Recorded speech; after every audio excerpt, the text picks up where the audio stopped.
Welcome to Combos from the Couch by Lifestance Health, where leading mental health professionals help guide you on your journey to a healthier, more fulfilling life. Hello, everyone. This is Combos from the Couch by Lifestance Health. I'm Nicolette Lianza, and on this episode, I'm excited to be talking with Jae Swanson, a clinician from one of our Philadelphia offices, and we'll be talking about music therapy. So welcome back, Jae. Thank you so much. I know for me, music plays such a special role in my life. I can hear a specific song and transport me back in time to a specific moment or memory in my life. And I just feel like music is just so naturally healing as well. So I'm really looking forward to our conversation today. Yeah. So let's begin. Let's start with, tell us a little bit about what got you interested in music therapy. Yeah. So I was a pretty serious classical flute player when I was in high school and then through my undergrad in college. And I didn't quite know what I wanted to do with it. It didn't satisfy me completely. Plus, it's just very competitive to try to be a classical flute player in orchestras or whatever else. And I have always also been someone who wants to connect with other humans. I had heard that music therapy was a thing kind of in later high school. So when I graduated undergrad, I looked into it more. And I also had the opportunity after undergrad to do some traveling with a program where we connected with musicians I went to Egypt and I went to Qatar. We connected with musicians there and then also did some kind of work with kids and teaching and performing. And that led me to think, yes, this is how I want to use music, is this kind of using music to connect with others, using music to build relationships, using music to help in some way. So that was when I started looking into how can I become a music therapist. And I ended up going to grad school at Temple University and getting my master's in music therapy. Gosh, that's amazing. And so, looking at music therapy and what it is, can you tell us a little bit about it, what it is and how it differs from other types of therapy? Yeah, music therapy is, there's a couple of official written out definitions of it, differing based on who is, what someone's approach is. At this point in my career, I think of music therapy as a tool, as a way of connecting with clients, maybe individual clients or a group, utilizing music as a connector, as a tool. So that could be using music to express emotion, using music to explore identity. Maybe that's through songwriting, maybe that's through musical improvisation. Somebody who is a client in music therapy does not need to have any previous musical background at all. So a big part of being a music therapist is helping people feel comfortable with using music as a tool. And in doing so, that can increase self-esteem, confidence. Oh, that's great. I would think a lot of people might think that, I have to be able to play an instrument or maybe sing well to participate in music therapy. But I think what you're saying is, no, you don't need to have that. So that's great. Absolutely not. And even a music therapist is not necessarily going to be like the best performing musician you've ever had in the room. They really, honestly, even if they are that, they should not be that in the therapy room, because that could be intimidating to your client, and you don't want that. Very true. Very, very true. I don't know if I'd want a concert pianist who's just going to town playing the piano as we're trying to do some music therapy there. I hear you.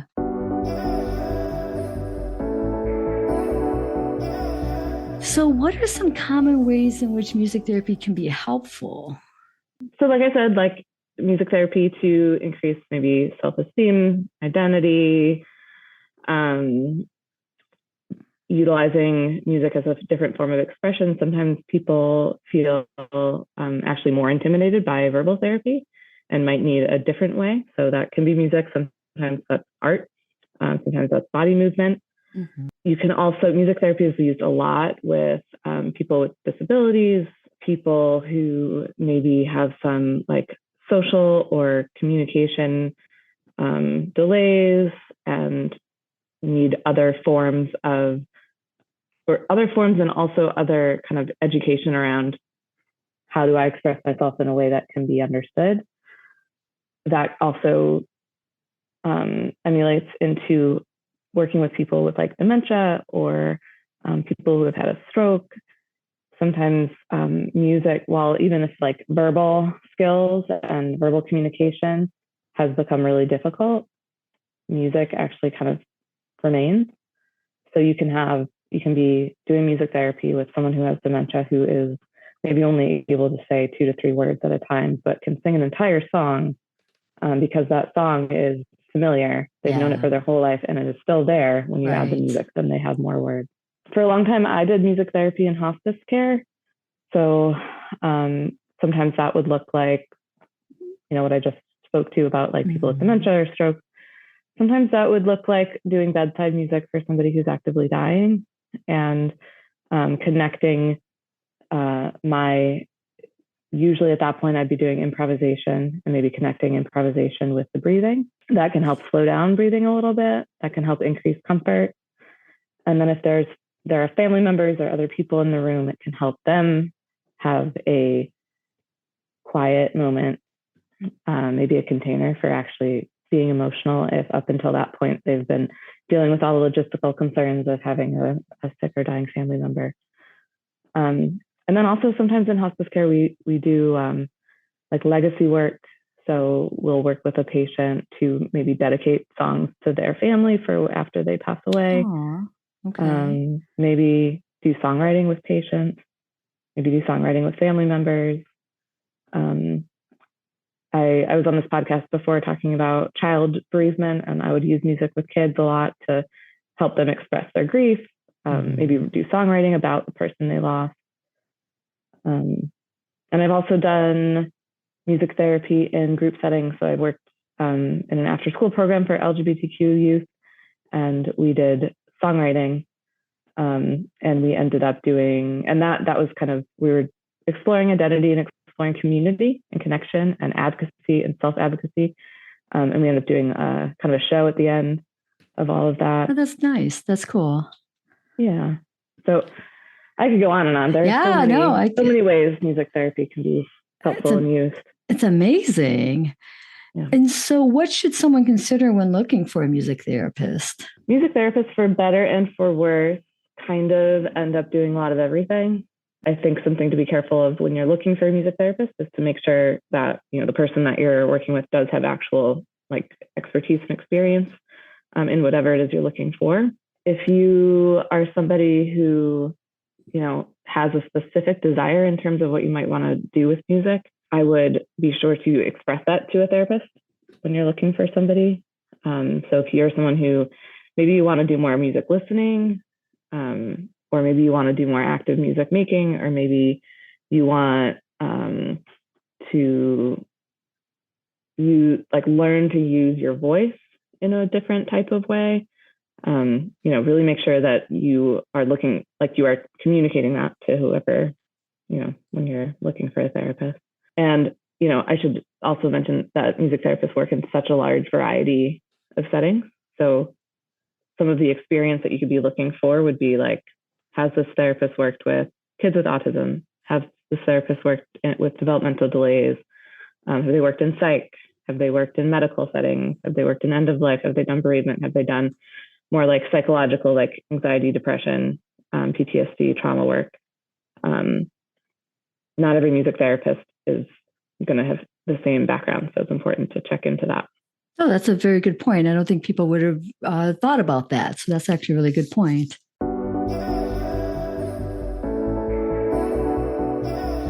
Can you share with us some specific music interventions that you would have used?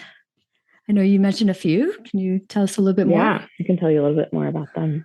Um, when I worked with kids who were grieving, like grieving children, especially for younger kids, we do a lot of improvisation.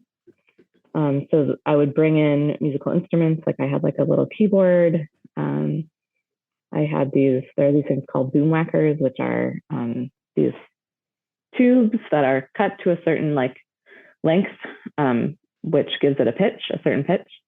And you basically bang it on the ground and it lets that pitch out. So That you're sounds making fun. music as you're experiencing some sort of catharsis. Yeah.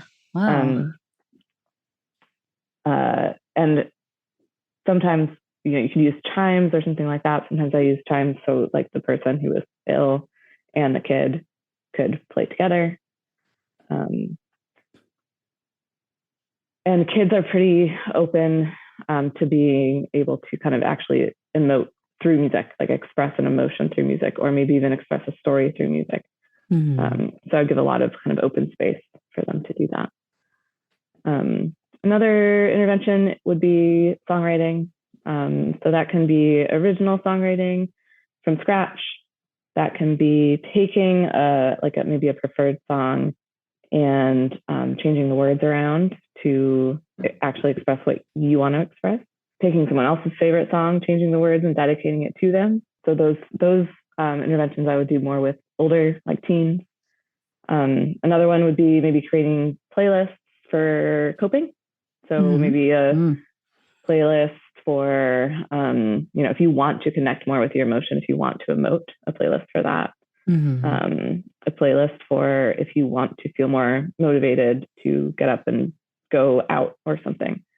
A playlist that helps you reminisce about someone you're thinking about or missing. I like that idea. That's a great idea to have different playlists. Playlists when you're needing a little bit of a pep talk, getting motivated. So having songs in that playlist that do that for you, having a playlist that maybe you're feeling a little bit more sad. And so maybe you have a playlist dedicated to that. Yeah, that's a really great idea. And that's a great coping skill right there. I think music is such a coping skill for so many people. I see that particularly with teenagers. That's one of their biggest coping skills. But yeah, I think just across the board, so many people enjoy music. Yeah. It's a big part of like identity formation too for adolescents. And then that kind of rides with you into adulthood. Very true. Very true. Is there any specific genre of music that you're a huge fan of? I think that being a music therapist has kind of made that a hard question for me because I've done so much exploring of music with and for my clients. But lately I've landed kind of at hip hop and music that'll just get me up, like get me moving. Yeah. Yeah, that's great. Definitely. Is there any other takeaways you'd like to share about music therapy? I at this point in my career, I'm a little bit separated from music therapy. I've kind of switched into doing more verbal counseling, and I'm learning other techniques like DBT and learning more about IFS and things like that. DBT meaning dialectical behavioral therapy, IFS meaning internal family systems work. And part of the reason for that for me is that the profession of music therapy hasn't done a great job of advocating for itself and its members. So music therapists are often underpaid. Unfortunately, continues to be a bachelor's level entry field. So that perpetuates this kind of like lower salary, and also the reputation of music therapists as being kind of like entertainment, which sometimes looks that way because sometimes you might see a new music therapist maybe leading a sing-along at a nursing home, which does have clinical benefit, but it appears to the world like entertainment. Right. And so in terms of people who would be interested in becoming a music therapist, I would say approach it with caution and make sure that the school program that you are looking for can help you get like your counseling license or something else that can help you earn more money and have more options. The other issue is that music therapy is not yet licensed in most states. There's a lot of work going towards getting them licensed in more and more states. PA is not one of them yet. So therefore we most of the time can't get reimbursed by insurance, which is also limiting in terms of what jobs we can get. So yeah, just if there's someone interested in the profession, approach it with caution and care. Yeah. Sounds like a dual program of like music therapy and clinical counseling or programs like that would be really helpful to have both. Yeah. Drexel's program here in Philly is it's 2 years. It's a lot, 2 years and 2 summers, but they give you everything you need to then be able to get supervision for your LTC. At Temple, I had to kind of take extra classes so I could get supervision for my LTC.